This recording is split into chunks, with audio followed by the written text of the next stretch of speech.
Señores, son las 7:07 de la mañana de este miércoles 25 de septiembre del año 2019. Ustedes saben que este es un país en donde la política, la película y la pelota son elementos fundamentales. Nosotros somos un país netamente deportivo, a nosotros nos gusta el deporte. Nos gusta el cine, nos gustan las películas a todos los niveles, la cinematografía, y nos gusta también el chisme, el show, el espectáculo que se da en los barrios, en los sectores, en las calles. A nosotros nos gusta eso.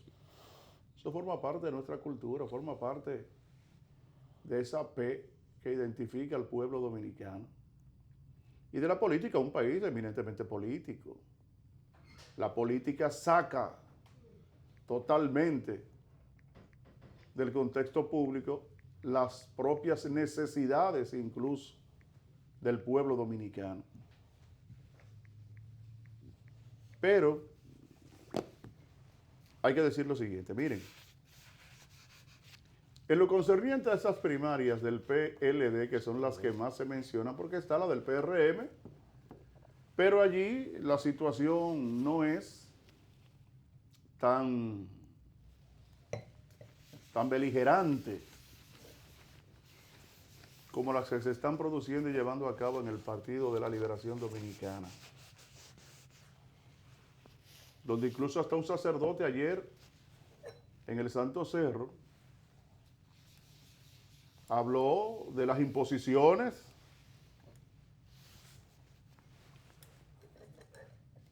pero también habló el sacerdote de aquí, de la Iglesia de las Mercedes, habló también de las imposiciones. Pero lo grande del caso no solamente son esas imposiciones, están sustentadas en los recursos de la gente, en los recursos públicos.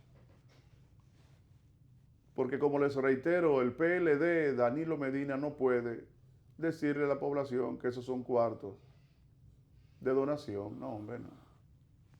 Hace mucho tiempo que ese proyecto se viene sustentando con los ingresos públicos, los ingresos que llegaron al Ministerio de Obras Públicas y una serie de negociaciones y de situaciones que se dan a lo interno de esos grupos políticos. Pero miren, para serle honesto, a mí no me importa Gonzalo. ¿Qué me importa a mí Gonzalo? Gonzalo es un infeliz. Gonzalo es un infeliz. Yo me he dado cuenta de eso, en la misma medida que está pasando el tiempo. Gonzalo es un infeliz. Pobre tipo, que lo único que tiene es cuarto. Después no tiene más nada. Sí. Después no tiene más nada. No tiene más nada porque en la misma medida que ha ido presentándose en los sitios me doy cuenta que no tiene más nada. Lo único que tiene es cuarto.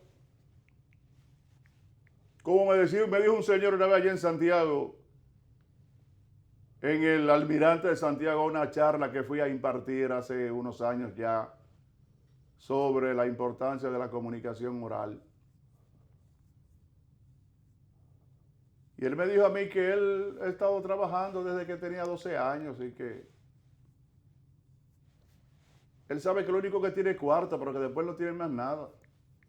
Que son las hijas de él, que cuando hay eventos así lo llevan y eso para ver, porque él sabe que él tiene problemas hasta para mirar la gente, pero que él sabe que lo único que tiene es cuarto. Así es Gonzalo, que no tiene más nada. En la misma medida que se presenta, dice ahí, pero él es sincero, porque él dice que él sabe que no sabe eso. Así mismo, ¿eh? A mí no me preocupa Gonzalo, a mí lo que me preocupa es la situación del sistema eléctrico de la República Dominicana. Eso es lo que a mí me preocupa. A mí no me preocupa Gonzalo, a mí Gonzalo a mí no me importa. A mí lo que me preocupa es la incapacidad que los gobiernos del PLD han tenido para resolver los problemas eléctricos de la República Dominicana. Y le vendieron sueño a uno, como dicen los muchachos en las calles. Le vendieron sueño a uno. Y al final resulta que después vienen a decirle que no, que nunca se dijo que las puntas iban a resolver el problema eléctrico en la República Dominicana. Eso sí me preocupa a mí. A mí no me preocupa Gonzalo. No importa a mí Gonzalo. Gonzalo es más pobre que yo 20 veces. A mí lo que me preocupa no es Gonzalo, lo que me preocupa es la corrupción de este país. El segundo país de América Latina más ladrón, de un estado más ladrón, el de nosotros. El más abusador de los recursos. Y una sociedad que se cae a pedazos. Y lo grande del caso es que donde logran hacer algún tipo de fabricación o de obra, hay que votar por ello obligado, Hay que votar por ello obligado, Esa es la razón. Eso es lo que se le exige, hay que votar por ello obligado. Que son unos mal agradecidos. Dios. Miren, a mí lo que me preocupa, ¿saben qué? La delincuencia de este país. A mí no me preocupa Gonzalo. La delincuencia ratera y la delincuencia de cuello blanco. Esa es la que me preocupa a mí, que me ha afectado toda la vida. Esa es la que me ha afectado a mí toda la vida. A mí no me preocupa Gonzalo. ¿Qué me importa a mí Gonzalo? Y el narcotráfico. Ustedes oyen a todo el mundo con el grito y todos estos escándalos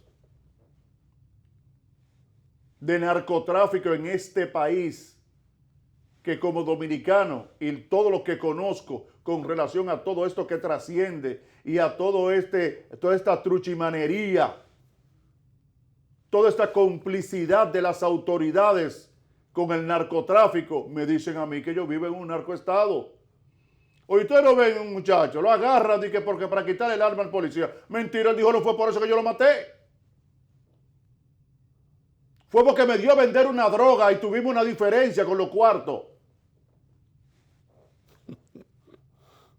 Y la misma policía dice, no, que fue para quitarle. No, fue una droga. Él lo dijo él, responsablemente. Yo no lo maté por eso. Que tenemos una diferencia, una droga que él me dio a vender.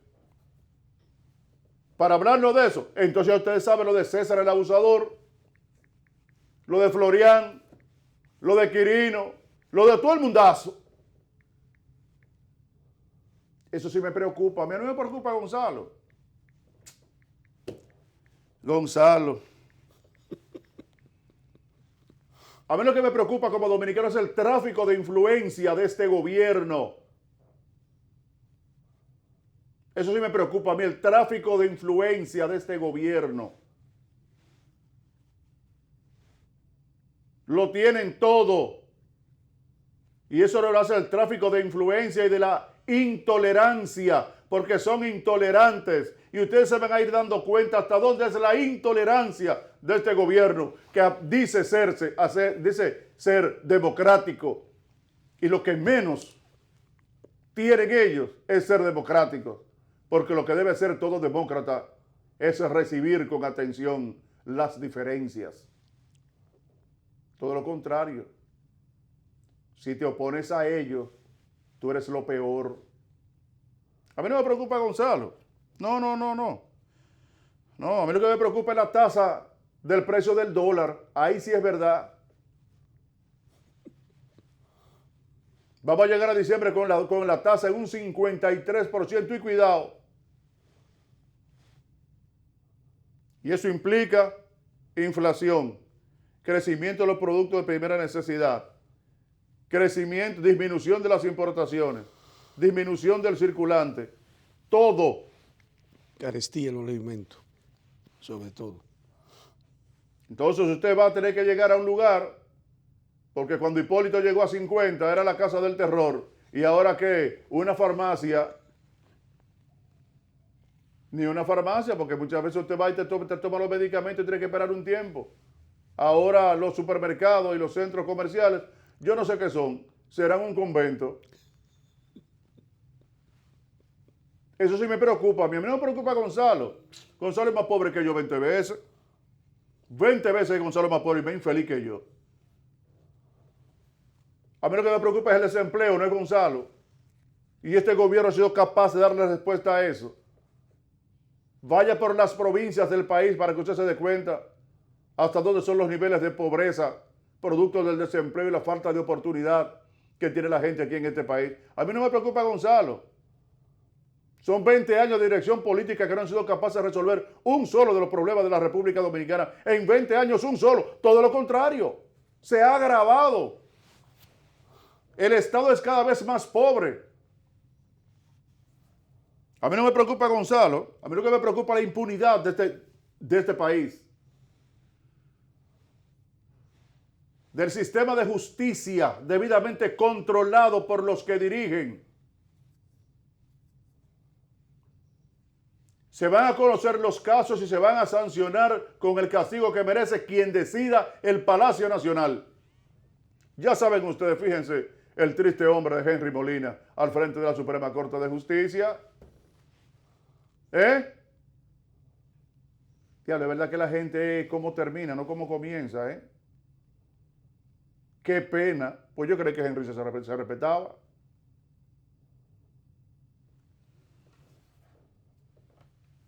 A mí no me preocupa Gonzalo, ¿no? Es el control de todos los estamentos del Estado que tienen estas personas, hasta la Junta Central Electoral, que le estamos diciendo que se la va a meter un problema a este país. Esa junta que está ahí la puso Danilo como controla la Suprema Corte de Justicia. Esa gente están protegidos, están garantizados mientras estén esas personas ahí. Eso es lo que me preocupa. A mí no me preocupa Gonzalo. Porque cualquiera cree que el problema es Gonzalo en este país. No, eso no es verdad. No, eso no es verdad. A mí lo que me preocupa es la forma en que esta gente se apropia de lo poco que le queda al Estado Dominicano. Ustedes ven Bahía de las Águilas. Desde que llegó ese certificado por parte del Tribunal de Tierra, ¿ya se lo repartieron? Ya se lo repartieron. Eso es privado por ahí ya. Se lo repartieron y nadie dice nada. El Estado no tiene nada. 20 años de dirección política del PLD, 20 años no, 16. Porque al principio con Leonel en el 96, 2000 años que fueron fue a tantear y cuando volvieron, vinieron como aves de rapiña. A mí no me preocupa Gonzalo. Pero Gonzalo, imagínense. A mí lo que me preocupa es el abuso de los recursos públicos. Metiéndole en campaña. Y ese derroche de dinero, como dijeron los sacerdotes en el día de ayer.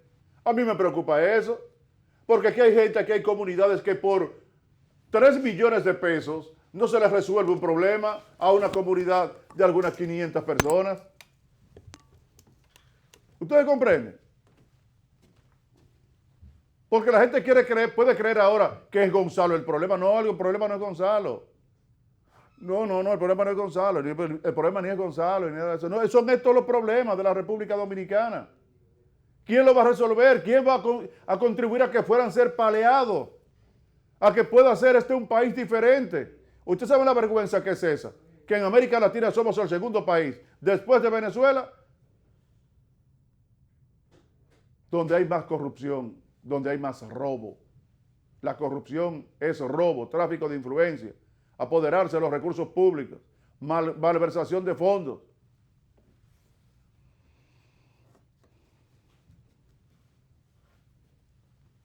Si sigo hablando, el problema no es Gonzalo. Esos son los problemas y otros de la República Dominicana. Esos son los problemas del país. El problema no es Gonzalo, el problema no es el PLD, el problema no es Danilo, el problema no es Leonel. No, hombre, no. Esos son los problemas de la República Dominicana. Gonzalo es un infeliz. Y digo que el problema no es Gonzalo, porque el que quiere hacerle entender a uno por ojo, boca y nariz con toda esta propaganda de que tiene que ser Gonzalo. Qué vaina. Pero qué cosa le ha cogido a esta gente. Pero yo los entiendo. Más de lo que ellos se imaginan. Yo creo que no hay un dominicano que entienda más fácil, que entienda más claramente al PLD que yo. Pues yo me he dedicado a pensar en esa gente. Y sin embargo, fíjense. Pero La vida no se detiene, sigue su agitado curso, como decía Rodriguito. Y en algún sitio vamos a parar. Ojalá que no sea tan funesto. Ojalá que no sea tan funesto. Pero en algún sitio vamos a parar, ¿sí? Ustedes verán, claro que sí. ¿O ustedes creen que esto? No, no, no. Todo tiene su final. Nada dura para siempre. Yo quiero estar vivo. Porque ustedes saben que a mí me esperan muchos roles sociales porque yo estoy en un lado. Porque les reitero a ustedes, yo no soy imparcial, yo soy parcial. Yo pertenezco al pueblo dominicano que defiende, que está defendiendo sus intereses. Y otros que están apropiándose de esos intereses. Son las 7:23 de la mañana. Miren, hoy es 25 del mes de septiembre. Hoy se cumplen 56 años del funesto golpe de Estado al profesor Juan Bosch. El 25 de septiembre de 1963, 7 meses después de haber asumido la presidencia de la República en las primeras elecciones democráticas que hubo aquí en la República Dominicana después de la dictadura ganada por el profesor Juan Bosch y segundo Armando González Tamayo. Vamos a pasar. ¿Tú me quieres decir algo, Cuesta? No, ese es tu cierre. Ok. Pídelo. Pídelo. Vamos a para que Eric me ponga esto que envió Cuesta Curia ahí muy bien. No, yo no. Eso lo envió Viviana. Ah, Viviana, nuestra amiga Viviana de allá de Higüey. Sí. No sirve de mucho la riqueza en los bolsillos cuando hay pobreza en el corazón. Virgen de la Alta Gracia. No sirve de mucho la riqueza en los bolsillos cuando hay pobreza en el corazón. Ya lo tira a profesor Juan Bosch, que no hay nada que hablar. Ay, mi madre. Vamos a ver este reportaje. Reportaje de Juan Bosch. Los muchachos lo tienen ahí. Hoy se cumplen 56 años del derrocamiento del profesor Juan Bosch. El injusto derrocamiento. El injusto derrocamiento encabezado por Elías Wessing, coronel. Y a la que se sumaron sectores de la Iglesia Católica.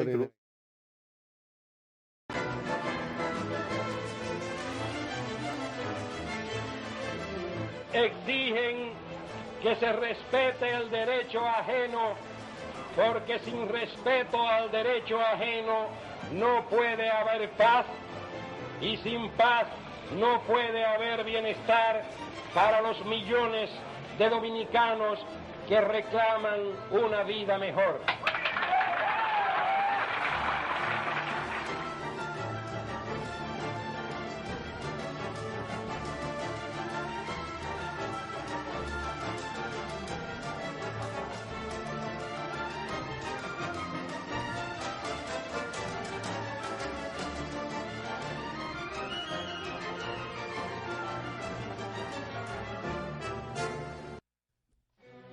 Tras la caída de la dictadura encabezada por Rafael Leónidas Trujillo, el 30 de mayo de 1961, el pueblo dominicano inició un proceso de lucha por la democracia.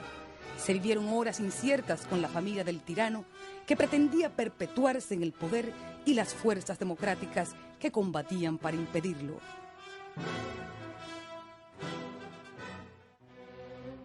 Los Trujillo terminan de salir del país el 18 de noviembre de 1961 y a mediados de enero de 1962 es derrocado el Consejo de Estado presidido por Joaquín Balaguer para asumir el gobierno una junta cívico-militar presidida por Huberto Bogar y el general Pedro Ramón Rodríguez de Chavarría, quien ocupa la jefatura de las Fuerzas Armadas. Chavarría cometió el error de coger el Consejo de Estado preso, hasta que Chavarría siguió cometiendo errores y se decidió que había que quitarlo. Al Consejo de Estado lo liberamos y entonces vamos para Palacio. El Consejo de Estado comenzó a gobernar, era un gobierno colegiado con Rafael F. Bonelli al frente.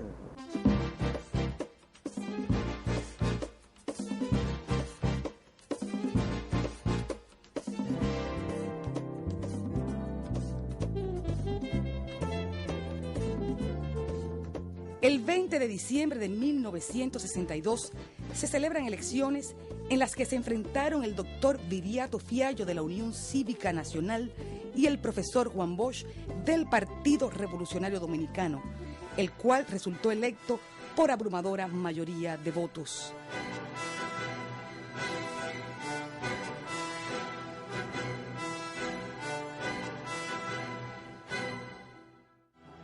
El candidato a la presidencia del PRD, en sus discursos de campaña, prometió la no persecución a los trujillistas y empleó un lenguaje sencillo y didáctico, estrategias de comunicación que influyeron en la victoria electoral. También contribuyó a esta victoria su programa de gobierno, caracterizado como democrático, plural y justo.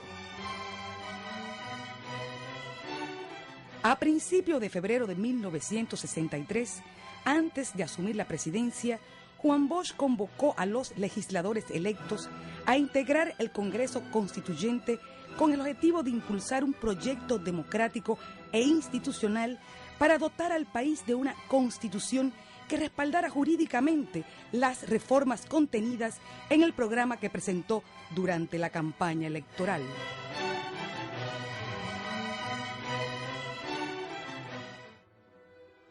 El 27 de febrero, Juan Bosch asumió la presidencia de la República.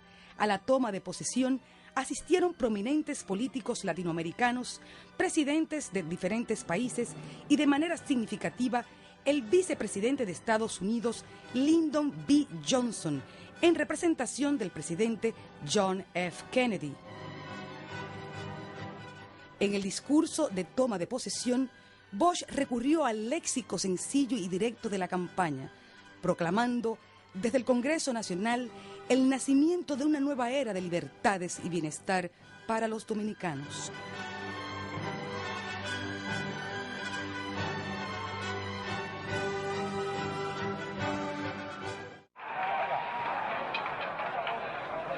El doctor Segundo Armando González Tamayo y yo acabamos de jurar que desde nuestros cargos de vicepresidente y presidente de la República cumpliremos y haremos cumplir la Constitución y las leyes que nos gobiernan.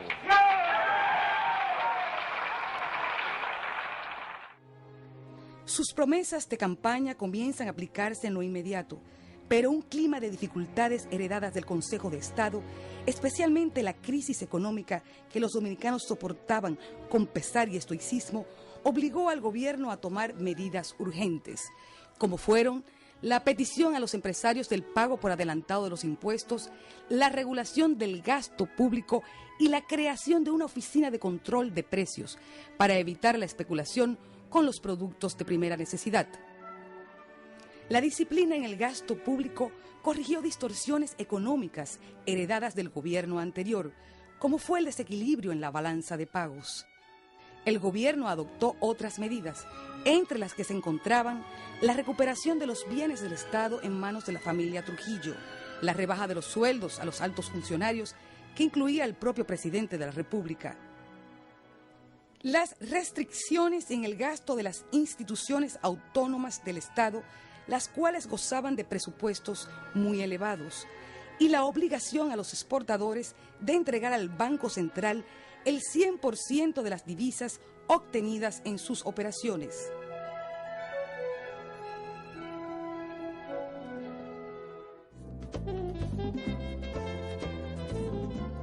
En marzo de 1963 se anuncia una modificación a la Constitución y en abril la Asamblea Revisora aprueba una nueva Carta Magna. En ella se destacan varios puntos de equidad social como son el derecho a la vida, al trabajo, a la vivienda, a la educación y a la salud.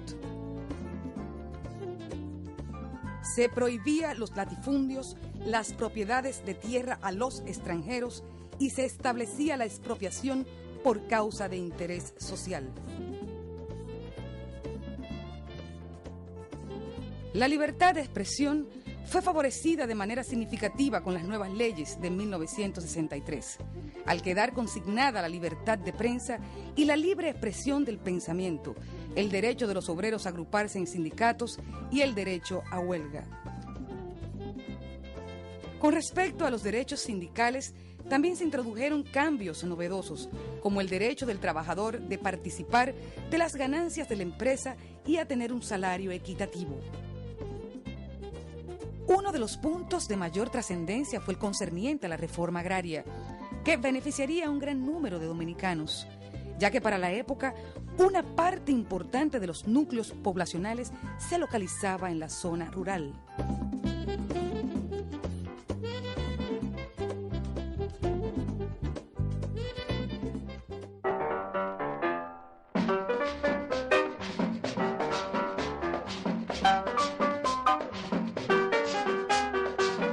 Establecer cambios radicales mediante leyes en la estructura social, económica y política del país implicaba grandes retos, los cuales fueron asumidos por el Partido Revolucionario Dominicano.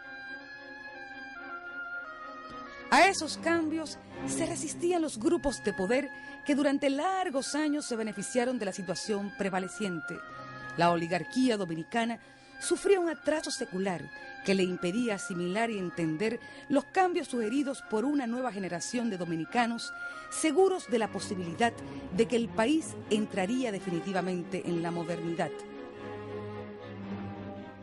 La crisis económica con repercusiones sociales que se heredó del gobierno presidido por el Consejo de Estado y las implicaciones de una reforma constitucional que evidenciaban y hacían inminente un cambio en la vida de los dominicanos, generaron contradicciones y conflictos entre las clases, los sectores sociales y los grupos de poder, situación que afectó considerablemente la gobernabilidad y la precaria estabilidad democrática. Juan Bosch tenía de frente la oposición de los sectores conservadores de la sociedad, los cuales ya antes de las elecciones se habían puesto de acuerdo para adversarle. Bosch se hace cargo de la cosa pública, pero inmediatamente comienza el fuego contra su gobierno. Por cualquier cosa era una crítica severa, a la que se sumó de una manera reprochable, ese es el término, la propia Iglesia Católica. Bajo estas tensiones, y a pesar del gran esfuerzo del gobierno por corregir las distorsiones económicas, la crisis no pudo ser superada. Esta situación puso de manifiesto con toda claridad los diversos antagonismos que se suscitaban en la sociedad, entre ellos la oposición de los principales partidos políticos, las exigencias que hacían los sectores de poder económico y la desavenencia de la jerarquía católica. El papel de un sector de la Iglesia que apoyaba la conspiración se evidenció en la declaración del 25 de abril de 1963, emitida por la Conferencia del Episcopado, en la cual se formulan críticas a la nueva Constitución, diciendo que no estaba de acuerdo con los derechos de Dios y de la Iglesia.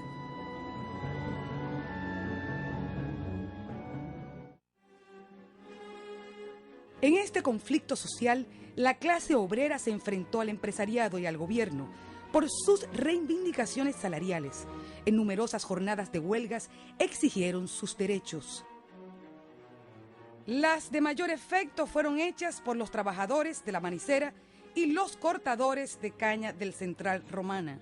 La Federación Nacional de Maestros, FENAMA, y la Federación Nacional de Empleados Públicos e Instituciones Autónomas, FENEPIA, fueron otras organizaciones que se sumaron a las huelgas debido a las medidas de austeridad que impuso el Estado para sanear sus finanzas.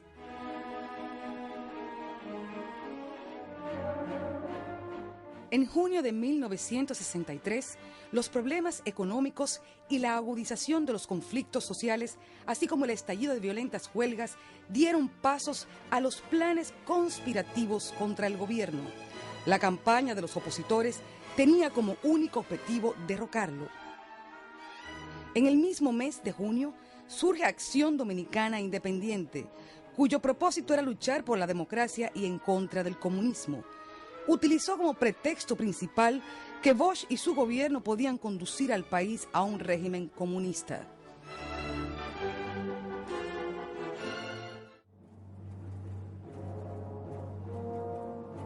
Ya en julio de 1963 hubo un conato de golpe de Estado.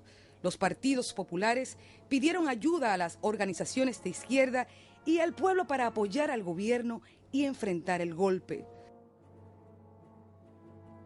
Denunciaron la injerencia de los norteamericanos, quienes se unieron a la campaña anticomunista en contra del gobierno de Bosch, calificándolo de incompetente. La génesis del definitivo golpe de Estado comenzó a fraguarse el 13 de julio de 1963 en la base aérea de San Isidro. El presidente Bosch había sido convocado allí por un grupo de oficiales que estaban preocupados con las actividades de cierto sector político.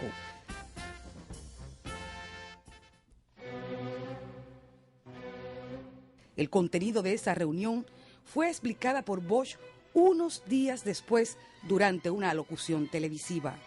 Bosch le dijo a los militares que un gobierno democrático no puede ser democrático para unos sectores y dictatorial para otros.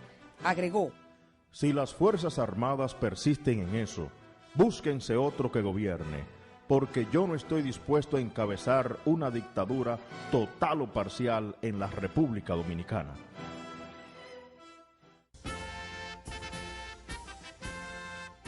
La oficialidad reaccionó inmediatamente diciendo que no habían querido decir eso y que nadie había pensado en eso, porque tampoco ellos querían una dictadura.